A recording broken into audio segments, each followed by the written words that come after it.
Hi guys, welcome to How to Solutions YouTube channel. In today's video, I am going to show you how you can make an image transparent in Word. Before getting into this video, must subscribe to our YouTube channel and click on the bell icon. So the first step you need to do is to open Word.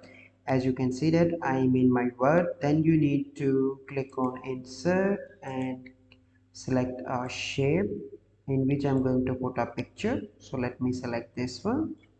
Okay, and then you need to click on this format shape and click on fill and click on picture or texture fill and click on insert and click on from a file.